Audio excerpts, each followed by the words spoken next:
LR, the Liberal Redneck here, coming to you from a country getting a close-up view of what to expect in the next 4 years. Felon started out his campaign saying he would end the wars in Ukraine and Palestine even before he took office. That ain't happening. He said he would lower grocery prices. That ain't happening. He promised $2 a gallon gasoline. That ain't happening. He said he would end taxes on overtime. That ain't happening. If this sounds familiar, it's because we heard it in his first campaign with, "Mexico will pay for it." And that didn't happen. MAGA land is slowly starting to think, an unnatural process for them, that maybe he lied to them. Sensing this, Felon has moved to direct their attention to more important issues. It's worth noting that they are easily able to switch their extremely short attention spans to something else. This has led to the Canada, Greenland, Panama Canal, Gulf of Mexico fiasco. The sole purpose of this expansion myth is to divert the focus from his campaign promises that ain't happening. Naturally, we will not annex Canada. We will not buy Greenland. We will not take over the Panama Canal, and the Gulf of Mexico will continue to be the Gulf of Mexico.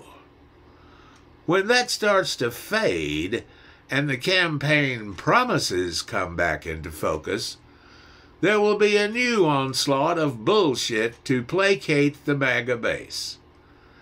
The handful of black supporters who stripped their moral compass to politically support Felon are starting to see the light, since he has summarily ignored them in the establishment of his new administration. He appears to have auctioned off the key post in his party to the very rich. President Biden's cabinet has a net worth of $110 million, while the one Felon has put together has a combined wealth of $340 billion. During a news conference from Mar-a-Lardo, Felon claimed the only death on January 6, 2021 was Ashley Babbitt. I would like to hear him say that to the families of Brian Sicknick, Howard Liebengood, Jeffrey Smith, Hunter Hashida, and Kyle DeFreitag, the 5 officers who lost their lives trying to protect our capital on January 6, 2021 from the insurrectionist mob led by Felon. Presidential rankings are based on 19 leadership qualities.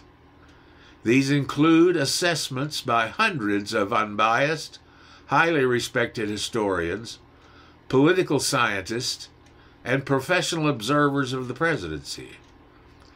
Felon was ranked the least intelligent and with the lowest integrity of all presidents.